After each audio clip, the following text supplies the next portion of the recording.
Buenas a todas las personas que nos sintonizan a través de Facebook y YouTube. Por supuesto, un gran saludo a nuestros radioescuchas para nuestras frecuencias de radio digital. Por supuesto que yo soy Ángel Vique en esto que es Estrellas Friedman Studio y algo más. Sean bienvenidos y bienvenidas. ¿Cómo se encuentran allá en sus casas, en sus trabajos, donde estén?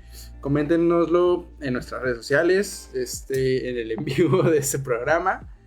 Y pues bueno, el día de hoy tenemos a un invitado especial que es nada más y nada menos que nuestro amigo Juan Solano. ¿Cómo te cuentas? Bien, muchas gracias por la invitación.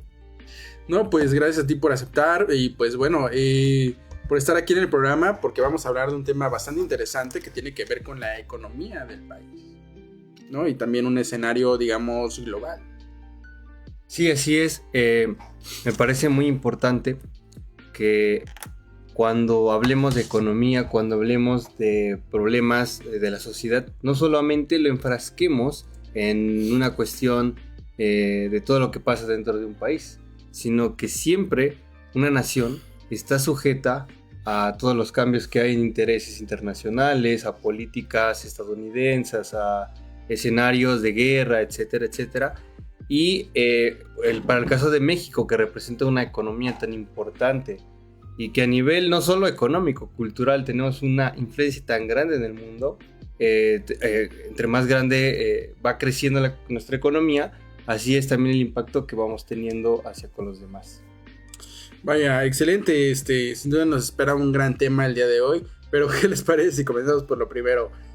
Cuéntanos, bueno, para las personas que nos están viendo, que nos están escuchando, ¿quién eres, Juan Solano? A ver, yo soy alguien que estudió en la UNILA gastronomía, pero no terminé la licenciatura, y después entré en la UAM a estudiar la licenciatura en historia. Y bueno, en la UAM aprendí no solamente por la parte académica, que es importante, ¿no? Las herramientas que uno puede aprender, sino también que afortunadamente pude tener la oportunidad de representar a mi instituto en el Consejo Universitario de la UAM. Y creo que ese paso fue fundamental en mi vida, porque aprendí que la academia y los cambios académicos y los cambios que siempre investigadores hacen, ¿no? O más bien que plantean investigadores, teóricos, etcétera, pues aprendí ahí que debemos de aplicarlos y buscar no solamente la cuestión teórica, como te digo, sino cómo hacerla en una cuestión pragmática.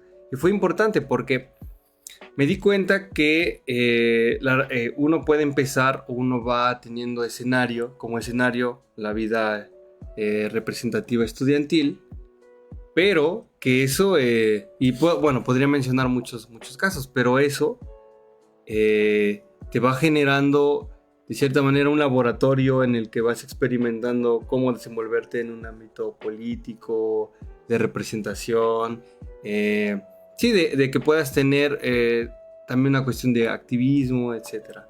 Y qué mejor lugar para empezar a desarrollarte que la universidad. Entonces, siempre he estado como en esas dos partes, como en la parte académica, pero también en la parte de la vida política. Vaya, sí, es cierto, digo, la pachanga está chida en la universidad, pero pues también pues aprender, ¿no? De los conocimientos, de las carreras que estudiamos, hacia dónde nos dirigimos, es importante siempre nutrirnos de este conocimiento, ¿no? Y bueno, en este caso, por ejemplo, ¿qué fue lo que te llevó a estudiar historia? Cuando estaba estudiando gastronomía en la UNILA, fue lo que detonó esto fue una clase que tenía de sociología, donde la profesora era de sociología y también como partes de psicológicas y también de, vamos a decirlo, como motivacionales. Entonces, constantemente en las clases nos decía, no, todavía están a tiempo de seguir sus sueños, de estudiar lo que les apasiona. Y realmente siempre, porque también soy músico, pero desde muy adolescente siempre he sentido una fascinación por la historia, de verdad. Yo me acuerdo a los 11 años ver los documentales de Clio TV, que son de Enrique Krause, del historiador Enrique Krause, que pasaban o que siguen pasando en Televisa, y así documentales que hablaban de el México prehispánico, del México revolucionario, de las haciendas, ¿no? De toda la época virreinal. Y yo me acuerdo también, esto suena muy raro, pero siempre cuando me llevaban a la iglesia, yo me acuerdo que me imaginaba cuando estaba la misa y relataban pasajes bíblicos en la misa. Me acuerdo perfecto cómo me imaginaba ese mundo antiguo. Yo en mi pequeña visión, pero me imaginaba ese mundo antiguo así con todas esas características que se van describiendo de la vida de Jesús, de los apóstoles, etcétera, en Medio Oriente, en Arabia. Y de alguna manera eso fue lo que fue empujándome a estudiar historia. Ahora bien, ya a mitad de mi carrera me di cuenta que no solamente era la historia, que es algo que me sigue fascinando, pero más puntualmente es la economía política. Porque yo soy de la premisa, ¿no? Como muchos académicos, de que los fenómenos culturales sociales pues están sujetos a los intereses económicos de naciones, de entes, de grupos empresariales, de gremios sociales, de artesanos, etc. Y que realmente eso ha sido, o eso es, el motor de la historia, las cuestiones económicas. Entonces, desde un tiempo para acá, me he decantado más que nada por la historia económica, principalmente de México en general, ¿no? Del mundo, de los países, pero principalmente de México. Sí, así llegamos hasta acá. Ok, y bueno, por ejemplo, ¿qué fue lo que te decantó por irte por esta parte, pues tanto de la historia de México, porque pues sabemos que es un país muy rico en historia, como en la parte económica?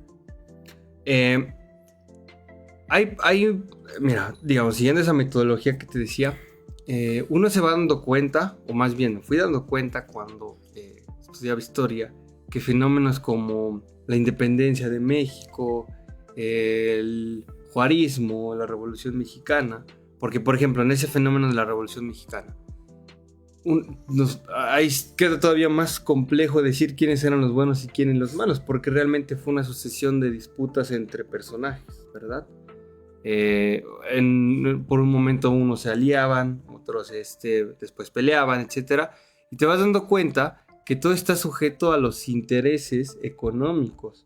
Y más si agregamos ya lo que te decía en la cuestión diplomática, más si agregamos los intereses, por ejemplo, de Estados Unidos, de Inglaterra en el siglo XIX, de Francia todavía en el siglo XIX, porque no es casualidad que nos invadan países o que nos hayan invadido países europeos. Siempre son intereses los que mueven las decisiones políticas que se toman en un país. Entonces, teniendo en cuenta eso, fui aterrizándome y me di cuenta que lo que me interesaba era las cuestiones diplomáticas y la vida económica de nuestro país. Ahora bien, desde un tiempo también para acá empecé a cuestionarme mucho y con base a muchas lecturas, ¿verdad? Libros y todo, pero empecé a cuestionarme, que es algo que es lo que me motivó a que me metiera una maestría en desarrollo económico, que es preguntarme por qué somos pobres, ¿no? ¿Por qué hay desigualdad? En general, entre desigualdad y pobreza, ¿no? Siempre me he preguntado por qué somos pobres, por qué hay pobreza y por qué hay tanta desigualdad económica. Y a las respuestas más cercanas o más prácticas a las que me he acercado es que, pues, ningún fenómeno, tanto la desigualdad económica como la pobreza, no son naturales. O sea, la gente no es pobre naturalmente. Son circunstancias que se van creando. Y eso es lo que lo último que me ha hecho tratar de estudiar y tratar de prepararme más y más, pues para tratar de dar, pues si no la solución definitiva, sí para aportar con observaciones y quizás algunas conclusiones que puedan llevar a la parte política de cómo vamos a enfrentar el problema de la desigualdad y de la pobreza. en sus vertientes y en sus distintas aristas, pero fundamentalmente es eso lo que me ha llevado hasta aquí a tratar de entender cómo es que hemos llegado a tener tanta desigualdad en México. Vaya, ok, sí, es muy interesante esto que planteas porque pues es una verdad, ¿no? O sea, siempre son distintas circunstancias. La verdad es que es un miedo que tengo últimamente, ¿no? Sobre pues todas estas circunstancias que se dan, o sea, la falta de empleo, muchas veces la avaricia corporativa, las situaciones políticas. La verdad siento que el panorama en el que vivimos actualmente es como de mucha incertidumbre. De hecho, más como se ha hablado de que es un poco de incertidumbre más como para los jóvenes, pero también siento que es como para la sociedad en general, porque por ejemplo, para los jóvenes tal vez no haya trabajo, pero luego para las personas mayores no quieren contratarlas. Entonces son como circunstancias muy, no sé, dices, te dejan en shock en cierto aspecto, ¿no? Porque te deja pensando qué es lo que, uno se piensa qué es lo que quiero hacer de mi vida, ¿no? O sea, hacia dónde voy, porque a veces eso incluso determina en dónde vas a terminar. Sí, claro. Creo que estamos repitiendo se podría llamarlo, estamos repitiendo las contradicciones del capitalismo, que es el sistema económico en el que vivimos, pero en un momento en el que está la incertidumbre sobre cómo vamos a sacar o cómo vamos a solucionar estas contradicciones.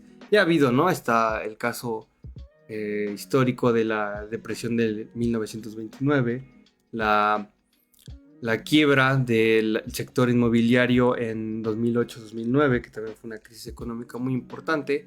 Bueno, en el 73 hay una crisis petrolera importante.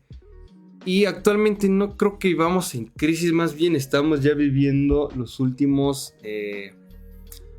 no los últimos en el sentido de que ya mañana se va a acabar el capitalismo, ¿no? Estadounidense, hegemónico. Pero sí estamos viviendo ya las últimas décadas con este modelo económico que no es que, te digo, salgamos del capitalismo, pero sí creo, y con base también a muchos autores que, sobre todo europeos, porque es donde más ha pegado este debacle capitalista que estamos viviendo, lo que estamos presenciando en México fundamentalmente es una reorganización de la hegemonía capitalista mundial.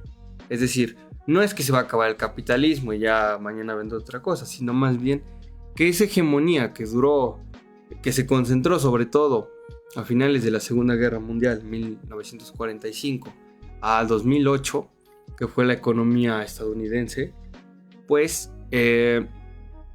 viene cayendo, ¿no? No me gusta mucho como hablar negativamente, ¿no? de esa economía estadounidense, pero es parte de la realidad, que he tenido la oportunidad de estar en Estados Unidos y de escuchar también la visión no solamente de las personas que, digamos, se consideran de izquierda o a las personas que se consideran de derecha, sino que al final en ese consenso hay una respuesta que es consensuada de Estados Unidos está perdiendo su hegemonía en el mundo. Ok, vaya, es interesante. Entonces, ¿consideras que va a haber como una evolución a este sistema que estamos llevando? Sí, y creo que ahí es donde lo decía, lo han dicho un montón de autores, ¿no? Pero hay un libro que salió el año pasado, que es de un historiador llamado Manuel Todd, francés, es historiador y sociólogo, se llama La derrota de Occidente. Él lo pone más en el plano cultural, ¿verdad? Pero siempre, bueno, desde mi visión más materialista, lo cultural siempre lo pongo como una consecuencia de lo económico. Por ejemplo, este autor habla de cómo Occidente, lo que llamamos Europa occidental, Europa del oeste, ¿no? Estados Unidos, Latinoamérica, cómo hemos perdido y enumera un montón de facciones, ¿no? Tristemente, de que ya no somos, bueno, nosotros no, en la cuestión occidental, ¿no? Viéndolo como una cuestión cohesionada, pues ya no somos la potencia académica que fuimos durante 400, 500 años, ¿no? Occidente. Ya no somos la potencia económica que fuimos también 500 años. Ya no tenemos un papel importante en la toma de decisiones de la diplomacia mundial. Ese papel ya lo ha pasado a ocuparlo Rusia, China, la India, Irán. Entonces él habla de cómo sus pronósticos son de que para Europa, de que se va a volver un país más bien, un continente o una sociedad de naciones cada vez con menos peso en el mundo, en todos los sectores que enumeré ahorita. Y Estados Unidos, al estar perdiendo esa hegemonía, y podemos compararlo como cuando cae el Imperio Romano, o cuando cae el Imperio Bizantino, cuando cae el Imperio Persa, y cuando caen estos grandes imperios, es cuando salen los monstruos, ¿no? Y eso es, creo que, parte del fenómeno, y eso es como que lo que me interesa, y creo que podamos ahorita continuar con este tema. Pero la premisa es esa, que Occidente, lo que llamamos Occidente, está viendo su caída en el mundo, ¿no? Muchos apuntan a que este es el siglo de Asia, o sea, quienes van a tener su hegemonía en este siglo XXI, pues va a ser los países asiáticos. Pero al ir perdiendo esa hegemonía, Estados Unidos es cuando surgen los monstruos, y creo que si uno pone atención a las noticias, pues esos monstruos ya han estado saliendo desde hace un tiempo. Sí, sí. No, la verdad es que, bueno, como lo comentas, ¿no? Incluso ha sido como este punto, no sé, por ejemplo, ahorita hablando de este escenario dentro de México, o sea, por lo mismo, pues tenemos este tema con los aranceles que, pues, ha estado dando. Recuerdo que, bueno, he visto en las noticias también, ¿no? Justamente de que se está intentando bloquear a Asia de este lado lo más posible. Porque, por ejemplo, ¿en qué punto? Y no sé, o sea, también es algo de lo que te das cuenta si sales a las calles. Claro. Las tiendas de cosas chinas nos comenzaron a invadir, por así decirlo, ¿no? Sí. O sea, ves una en cada esquina y obviamente pues son cosas económicas, ok, muchos van ahí, o sea, a comprar cosas porque pues salen económicas y también pues por el tipo de economía en el que vivimos. Pero ahorita es como de que, o sea, pues los de arriba ya nos dijeron, ¿saben qué? Tienen que bloquear esto, porque si no vamos a aumentar los aranceles, porque también quieren bloquear las cosas chinas aquí. Porque obviamente a ellos no les conviene, porque quieren seguir siendo la potencia que han sido los últimos años. Eso que dices es bien interesante, pero déjame decírtelo como una cuestión más realista. Algo que mucho, digamos, ¿no? Yo ya no creo en esa dicotomía de izquierda y derecha, por muchas razones, ¿no? Que ya no explican el mundo actual. Más bien lo que vemos hoy en el mundo es un auge de los nacionalismos. Unos nacionalismos que podrían llamarse más progresistas en cuestión de derechos humanos, de identidades, como esta parte cultural de la redistribución de la riqueza, y unos nacionalismos más enfocados a la élite, ¿no? Como lo que estamos viendo en Estados Unidos, en Argentina, etc. Ahorita podemos pasar a eso. Pero lo que me parece importante, y que para muchos colegas y personajes académicos, que digamos siempre han tenido o han expresado pues no podría decir rechazo, pero sí un enojo con Estados Unidos. Parte yo también me incluyo de ser muy crítico de la diplomacia estadounidense, que es muy agresiva y siempre afecta, sin justificación, afecta a un montón de países. Pero que nos guste o no nos guste, en una cuestión real, México y Estados Unidos pues llegarán a, no sé si al fin de los tiempos, pero al menos un buen rato nos vamos a quedar. Y a pesar, y lo vemos hoy con este gobierno, lo que tú decías, ¿no, verdad? De que a través de esta presión política, pero también de acuerdos como el TEMEC, pues se ha hecho una campaña de desprestigio, si podríamos llamarlo, y una campaña no tan agresiva, pero sí de desprestigio al menos contra los productos o contra el mercado chino, ¿verdad? Y creo que lo seguimos viendo en un montón o sea, hasta como en nuestro uso cotidiano, ¿no? De marcar algo chino como algo de mala calidad. Sí. Es parte como esa campaña de desprestigio que tenemos con los chinos. Y es razonable. Tenemos una economía que comparte, por ejemplo, ¿no? Aquí traigo unos pequeños datos. Desde el 2023 al 2024, porque este año no están los informes, cuando termine el año, pero de 2023 a 2024, el comercio entre México y Estados Unidos creció un 6.9%, que representa algo así de como 840 mil millones de dólares. Es decir, a pesar de que Estados Unidos va a la baja como hegemonía mundial, nuestra relación con México pues prácticamente sigue intacta. Y el mercado chino representa, no sé, más o menos como 4%. Realmente no es tan importante en una cuestión práctica y real, ¿no? El comercio con Estados Unidos representa más del 80%, ¿no? El comercio formal y el informal, pues no sabemos, ¿no? Porque ahí entra actividades ilícitas, etcétera, ¿no? Tráfico de armas, tráfico de sustancias, etcétera. Por ejemplo, en el periodo de López Obrador, que esa es otra de las cuestiones que también siempre me ha importado cuando voy a dar ponencias o cuando participo sobre todo con jóvenes, que es, una cosa es la política, digamos, la política panfletaria, la política de campaña, ¿no? Etcétera. Y otra cosa es la política real, porque a pesar de que se hablaba de que se terminaría el neoliberalismo, y en muchos sentidos sí ha habido una participación cada vez más grande del Estado en el mercado nacional, la verdad es que, por ejemplo, con el obradorismo, México pudo desplazar 24% del mercado que era de China en Estados Unidos.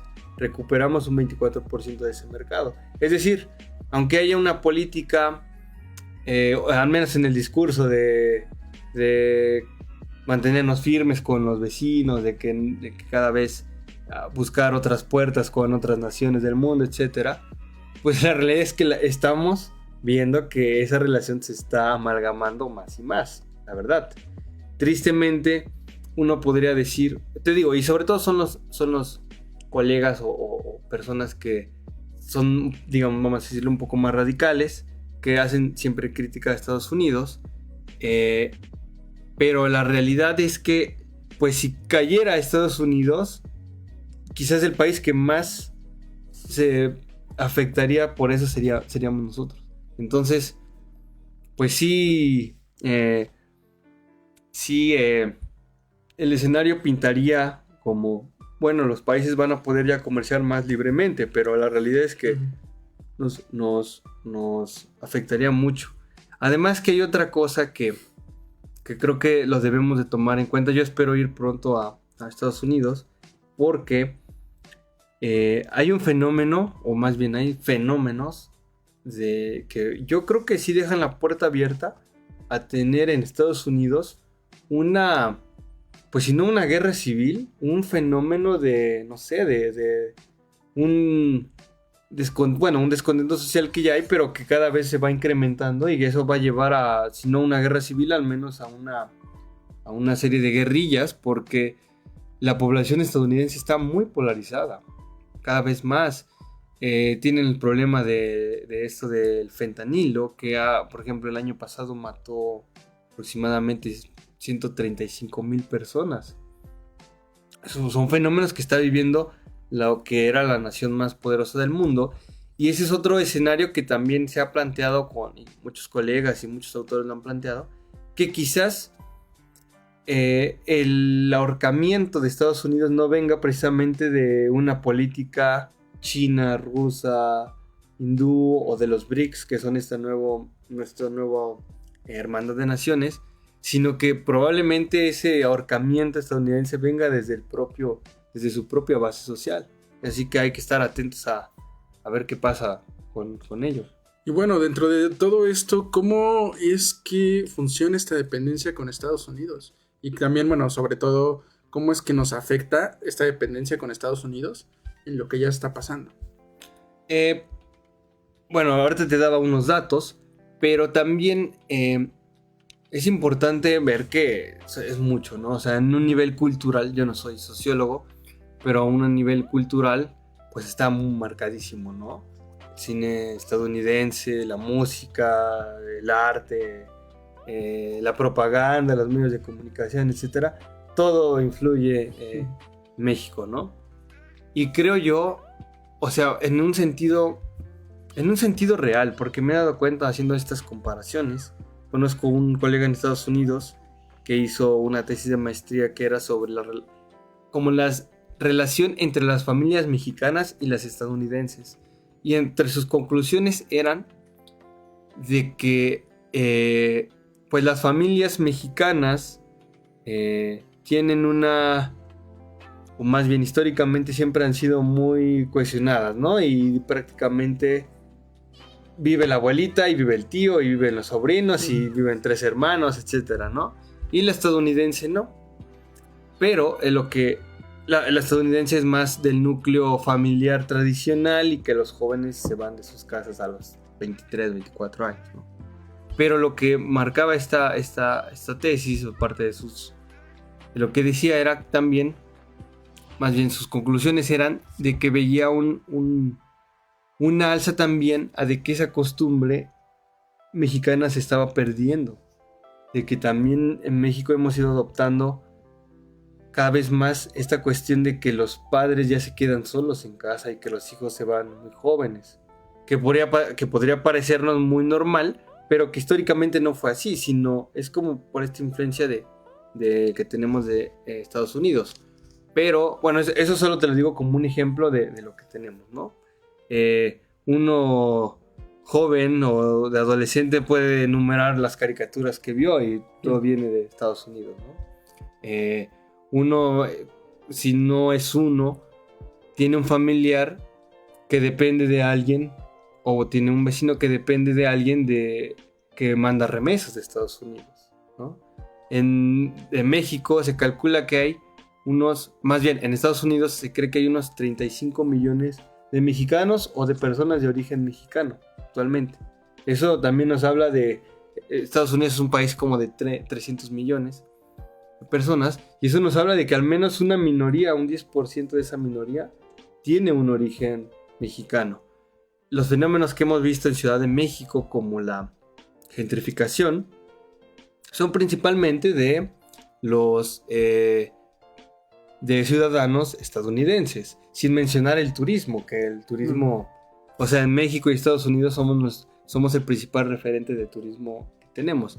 Entonces una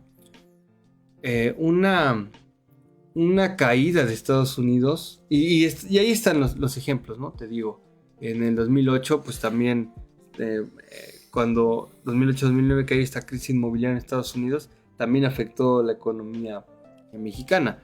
Entonces una caída con Estados Unidos eventualmente nos llevará a también tener problemas económicos nosotros.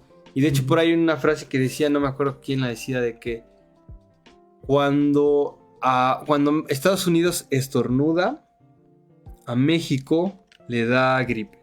Entonces evidencia un poco cómo es esta relación que tenemos con ellos. Ok, bueno, ahorita estamos llegando a la mitad del programa. Vamos con un pequeño corte comercial de parte de nuestros patrocinadores, pero quédense porque todavía faltan más temas y la verdad esto se está poniendo muy interesante. Así que regresamos, estén pendientes.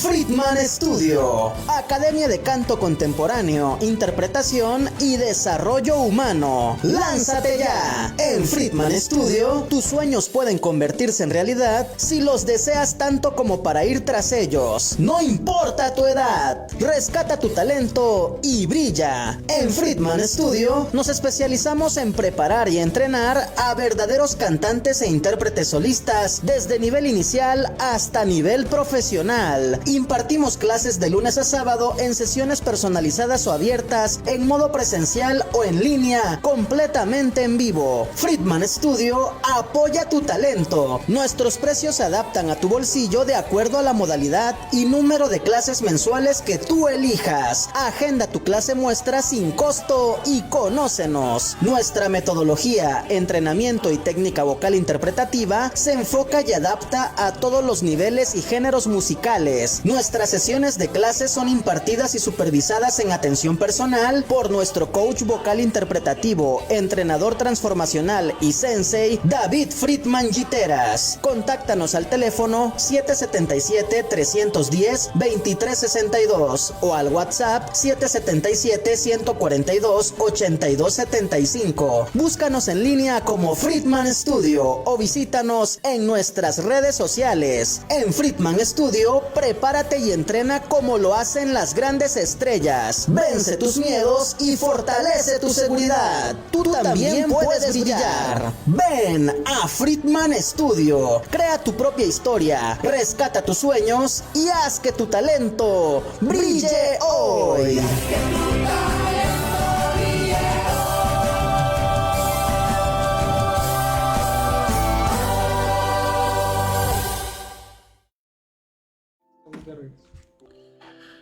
Hola, ¿qué tal? Muchas personas. Muchas gracias a las personas que nos siguen sintonizando a través de nuestras diferentes redes sociales y por supuesto también nuestros medios digitales. Uno de los temas que tenemos pues, en el programa el día de hoy es acerca de la reglobalización. Y pues bueno, ¿qué es la reglobalización? La reglobalización es parte de lo que te mencionaba de que Estados Unidos dejó de controlar la política económica mundial y ahora se abre paso a sectores como China, encabezados por China, la India, Rusia. En América Latina podríamos mencionar para parte sur a Brasil, ¿verdad?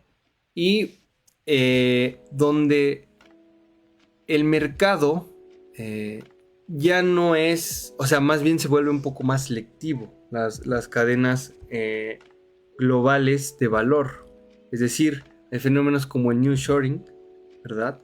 De que se van concentrando alrededor de estas, por ejemplo, tienes un capital, tu capital es chino y tú necesitas producir con el litio mexicano, por así decirlo. Entonces, esta reglobalización podría ser de que, no sé, tienes un país como Irán. Entonces, en lugar de tener ese valor agregado que te cuesta importar desde México, pues pasas todo tu capital a Irán y más bien lo mantienes en tu periferia para quitar costos de viaje, de transporte, etc.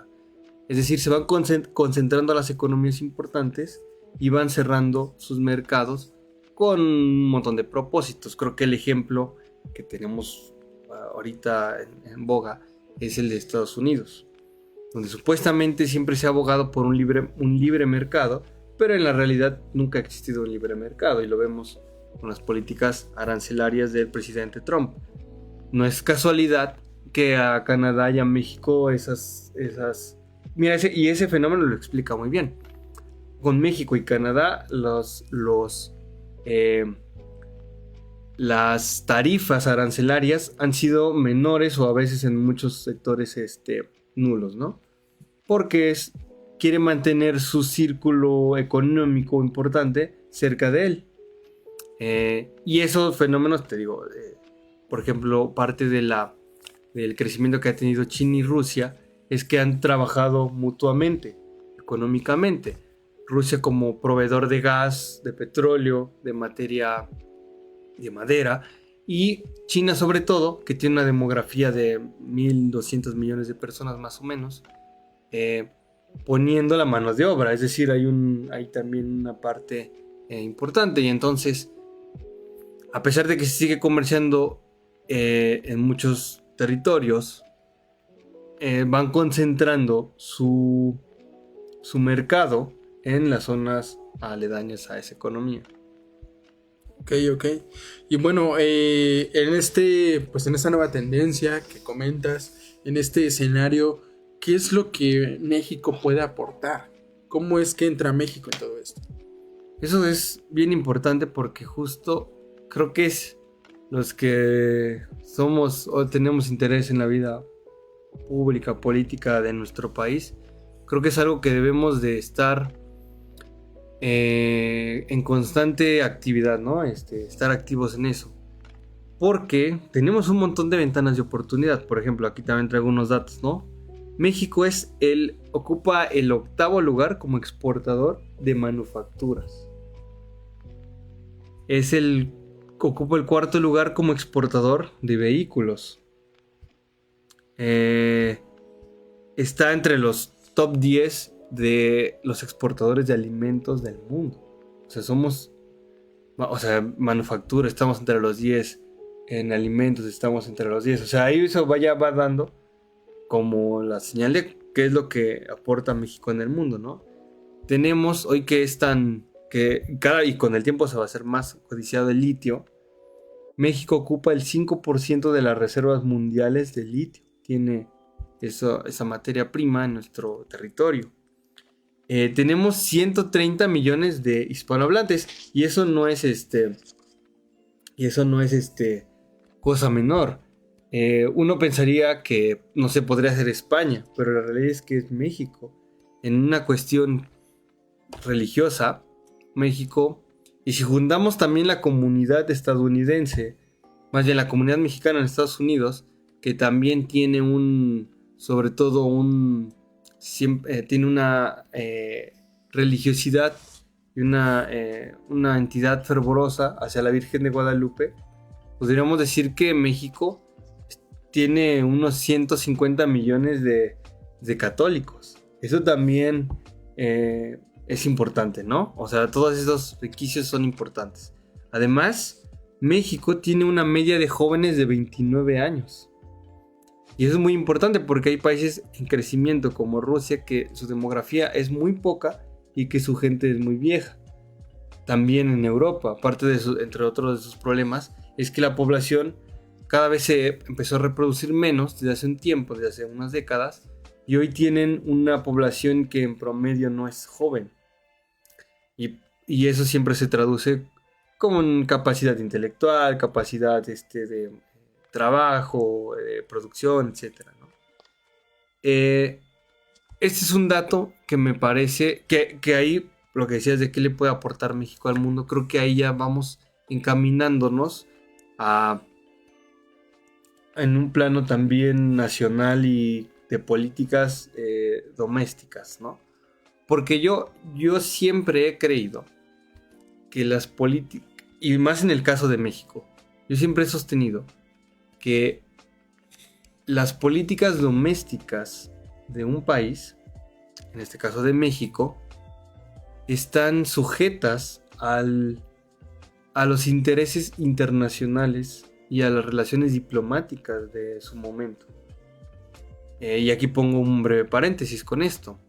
Por ejemplo, no es solamente una cuestión casual o esporádica que llegara una persona como el presidente López Obrador, porque te pones a ver un montón de países y habían tenido fenómenos quizás un poco más en una cuestión que le llaman o que pudiéramos llamar socialista, o unos que más bien han tenido esta cuestión del estado de bienestar.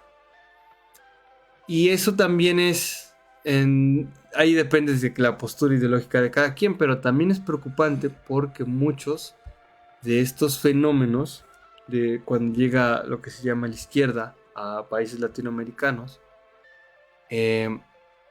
siempre o en muchos casos viene acompañada de una sucesión presidencial contraria. Tenemos el caso ahorita de Argentina. Ayer, que fueron las votaciones en Bolivia, ganó lo que se llama la extrema derecha o la derecha, Bolivia. Después de 20 y tantos años de que siempre habían gobernado presidentes más o etiquetados de izquierda. Y esto lo digo porque justamente es eso. Ya los datos que te venía diciendo es porque siempre es una cohesión, una colaboración entre las necesidades del mercado mundial, el mercado de coches donde ocupamos el cuarto lugar, y también las decisiones políticas que tomamos o que se toma desde el gobierno y el sector privado para satisfacer ese mercado e impulsar esas actividades en México. En la cuestión de producción científica, se estima que un poquito más del 1% de todo el contenido científico del mundo, México representa eso, ¿no? Creo que ahí es un sector donde estamos muy bajos, pero creo yo que apostando con elevar el rango de CONACYT de comisión a una secretaría, CECITI se llama ahora, habla de estos intereses que tenemos. Tenemos una presidenta que fue investigadora, que es académica, que es doctora en física, etc. Entonces creo que parte de eso es algo que sí podemos también contribuir para que se vaya abriendo más el mercado, ¿no? No es una cuestión únicamente cuantitativa de quién produce más, quién produce menos, pero sí es verdad que pues si un país va creciendo, no podemos repartir pobreza tampoco. Entonces un país debe de crecer. Y creo que México tiene todos estos mecanismos para llevar a cabo una economía y aportarle al mundo cosas bien importantes. Ok, bueno, dentro de esta parte que comentamos, con toda la globalización, lo que está sucediendo, ¿cómo es que afecta de manera interna a México? Y sobre todo, pues, en estas cuestiones políticas. Mira, eso es bien importante también, porque, y no terminé hace rato la idea, pero dependiendo de la ideología o como se considere cada quien, ¿verdad? Pero lo que sí se puede predecir, o más bien prever o vaticinar respecto al futuro de México, es que probablemente dentro de, no sé, yo creo que todavía 1 o 2 sucesiones presidenciales, viene como la contraparte más conservadora, más de lo que llamamos derecha, que siempre aboga más por un libre mercado. Y eso es lo que sí podemos ver de este mundo de la reglobalización. Lo que te decía al principio es que la reglobalización ha venido cargada, es como inherente, porque cuando tú ya no quieres comercializar y abrir un libre mercado en el mundo, lo más inherente es que estás contrayendo tu economía a la nación. Por lo tanto, surgen los nacionalismos. Entonces creo que esto explica lo que te decía, por qué surgen estos personajes como López Obrador, como Javier Milei, como Donald Trump.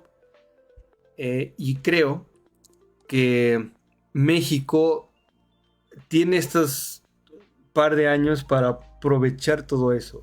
Porque te digo, yo espero que no, pero lo más probable es que llegue un presidente de digamos un Trump a México, ¿no? Ya por ahí ya lo estamos viendo con candidaturas de empresarios o de nuevas alianzas con los partidos más conservadores, etc. Por ahí ya estamos viendo ese fantasma de la extrema derecha o del conservadurismo que va a predominar en México. Eso es algo que, digo, espero equivocarme, pero va a pasar. Y México en este momento debe de aprovechar esas ventanas de oportunidades, pero no solamente hacer crecer el pastel, porque eso es algo también importante. Eso es algo que yo también he trabajado. Recientemente participé en un congreso en Colombia e iba a exponer este ejemplo, ¿no? De que México, por ejemplo, el 10% más rico de México concentra el 57% del ingreso nacional. Es decir, México no es un país que no produzca, como ya te he mencionado. Pero ¿por qué estamos teniendo tantos problemas de desigualdad económica que no corresponderían a la capacidad de ingresos que tenemos? O sea, tenemos más ingresos que España. Y la calidad, bueno, en España últimamente no sé, pero por muchos años la calidad en España era pues podríamos llamar superior a la mexicana. Entonces, también creo que es un reto bien importante y lo estamos viendo ahora con los nuevos impuestos o con las nuevas cargas fiscales a diferentes productos. Creo que es un buen mecanismo, creo que es una decisión muy acertada del Congreso mexicano de poner más aranceles, más bien más impuestos a un montón de actividades y productos de diversa índole, porque es la única forma o las formas más sanas o menos dañinas que tenemos para revertir la desigualdad económica. Por ejemplo, hay un economista francés, Thomas Piketty, que escribió una obra que ha influido mucho, que se llama Capital en el siglo XXI, donde expone muchas ideas, ¿no? Principalmente habla de poner un impuesto a la riqueza y a la herencia. Y una vez en un ejercicio que hubo en el Congreso aquí de Morelos que pude participar, pues yo les decía eso, ¿no? Que a mí no se me hace una solución, no porque no sea necesaria, sino porque evidentemente, si así los empresarios no quieren pagar sus impuestos con una cuestión legal, ¿no? Teniendo un Estado de Derecho, no se quiere pagar. Imagínate todavía una decisión que pueda afectar con las riquezas de la capital empresarial y todo, pues sería de locos. Entonces yo creo que los programas sociales, estos ejercicios de nuevos cargas fiscales para este tipo de productos, pues que al final no son tampoco ni de primera necesidad y que generan más problemas de los que esperamos, ¿no? Por ejemplo, el refresco, todos estos, el cigarro, todo esto. Entonces creo que es una buena forma de poder, o sea, de que haya una participación más grande de México en el mundo, pero al mismo tiempo que ese pastel que se va haciendo más grande sí pueda ser repartido entre más personas. Porque México también es algo que también muchos por ahí vemos y se dice y se está estudiado. México es de los países que más trabaja en el mundo. Y es necesario que todo ese trabajo sea remunerado.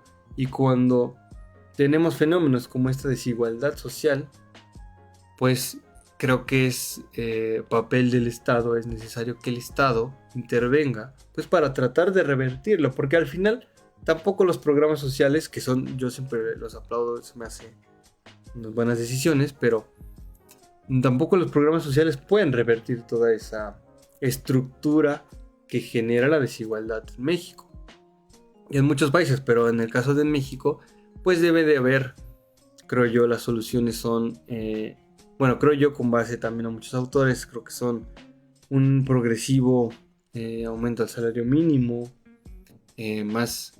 mayores prestaciones, porque tenemos en México una tasa de desempleo del 2.4%, algo así, para 2024. 2.4%. Pero tenemos un comercio informal de 52%.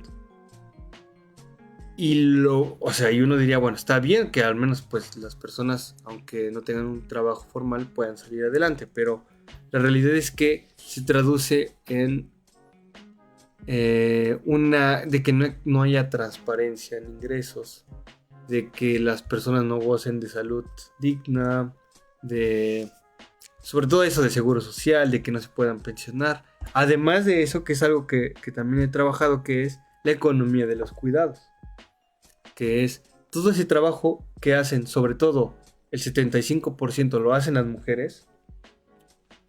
Cuidar niños, llevar a los niños a la escuela, hacer la comida, hacer el aseo, limpiar la casa, etc. Todo ese trabajo no remunerado con datos del INEGI, o sea, y de la OCDE y de la desaparecida Coneval, que ahora absorbió esas mediciones el INEGI. Representa más o menos el 24% del PIB nacional ese trabajo no remunerado.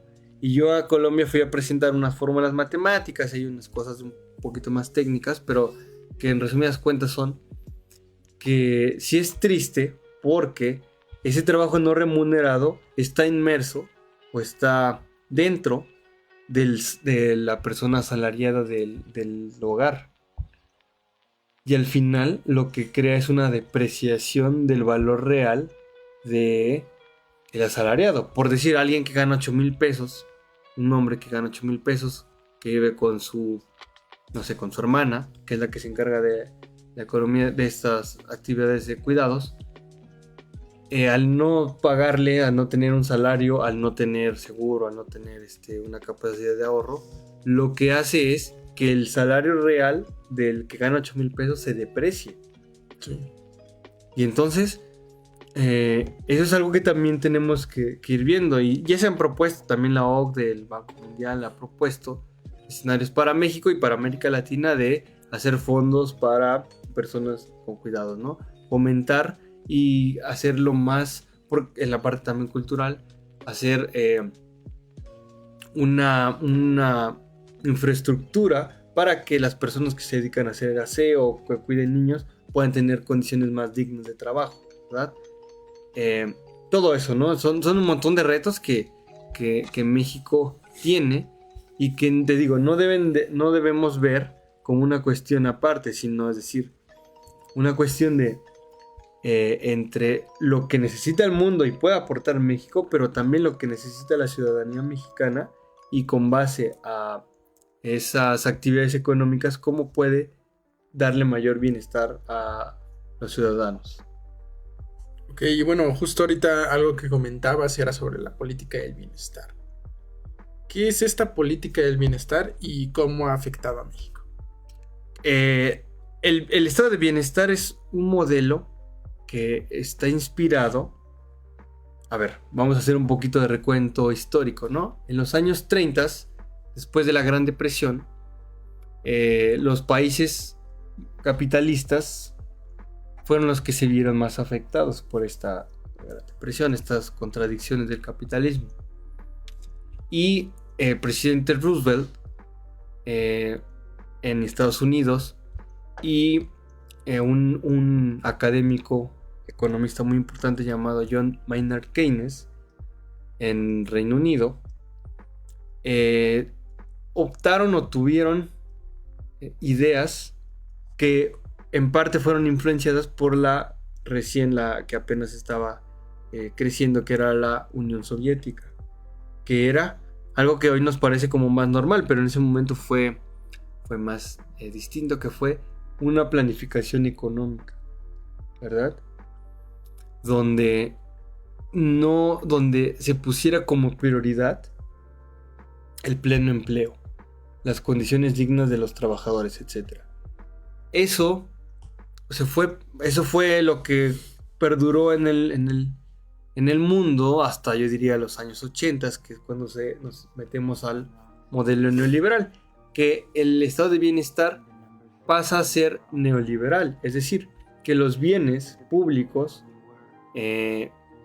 debemos de conseguirlos o debe de hacerse cargo de ellos el sector privado, ¿no? Y lo vimos en México con Telmex, con lo que hoy se llama TV Azteca, con los ferrocarriles, etcétera, ¿no? Y con el presidente López Obrador, entre otras cosas, es alguien que trata de revertir el modelo neoliberal. No es que hayamos salido completamente, porque, por ejemplo, y el Tren Maya tuvo una importante participación del Grupo Carso, ¿no? Las autopistas las siguen patrocinando el sector privado. Pero sí, al menos, buscar darle hay un estado de bienestar que tiene muchas cosas del keynesianismo, pero que creo que en este momento podemos llamar un estado de bienestar mexicano, u obradorista, o morenista, o como se diga, ¿no? porque sí tiene características muy específicas. Yo estuve este año trabajando para que conseguimos con el gobierno del estado la denominación de origen del mezcal y pude estar yendo a muchas comunidades del estado de Morelos, y parte de lo que se sentían muy agradecidos los campesinos fue por el programa Sembrando Vida, en el que es un impulso y un fomento para que los productores siembren y vendan sus productos, ¿verdad? Ese es un proyecto muy bueno. El otro es el de la pensión del adulto del adulto mayor, donde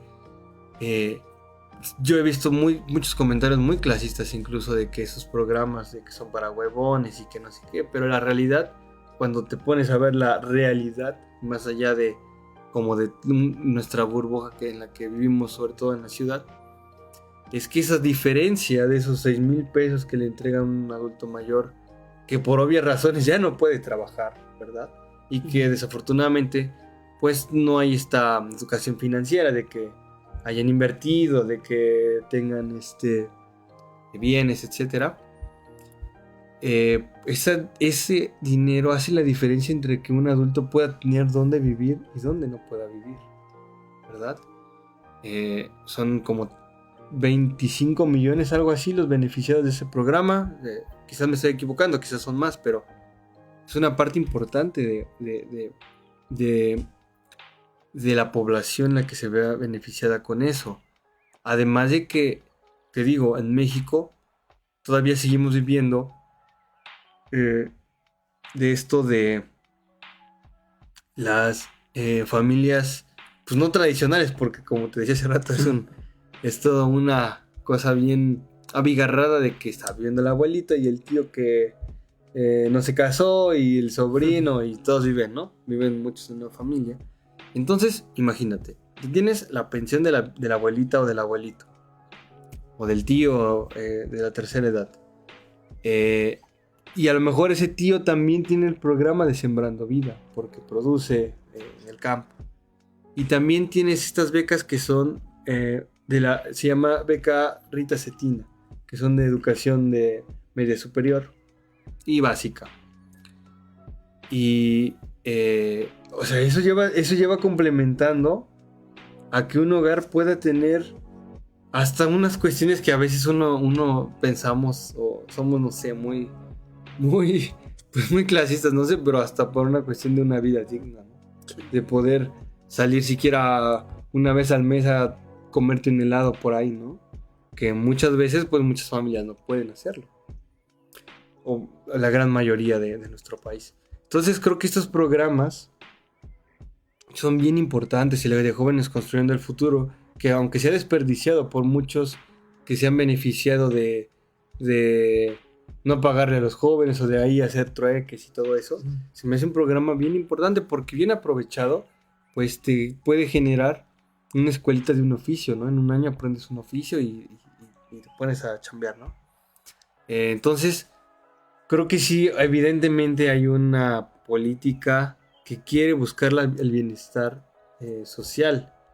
Y, o sea, yo por eso apoyo mucho todo este tipo de cuestiones, porque trascienden, creo que lo partidista, ¿no? Creo que es simplemente la dignidad humana. ¿Cuál es el objetivo de la humanidad sino el tratar de tener una vida digna, ¿no? Una vida plena.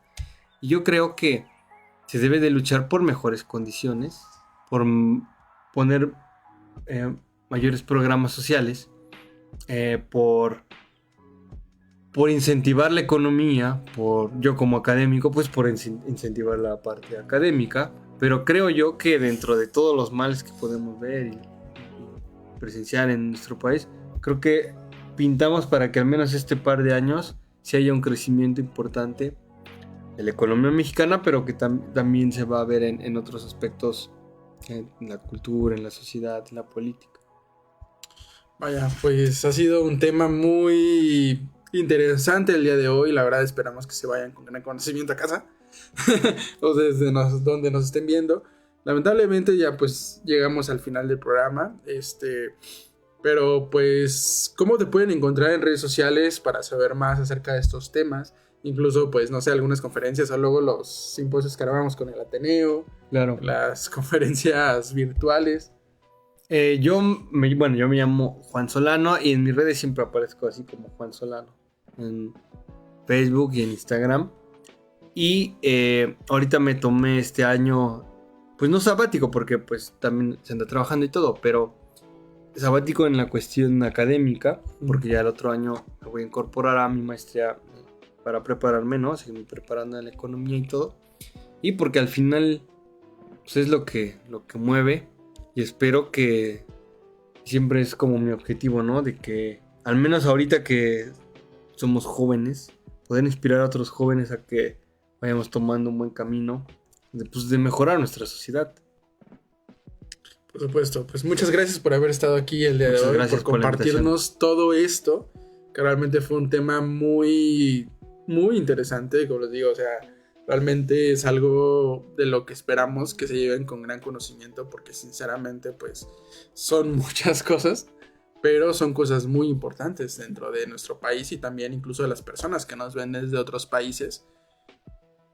Son cosas muy a tomar en cuenta. Entonces, pues bueno, muchas gracias por haber estado. Muchas gracias. Aquí. Muchas gracias, Claudio Muñoz, en producción. Yo fui Ángel Vique en esto que es Estrellas Friedman Studio y algo más. Nos estamos viendo la semana que viene.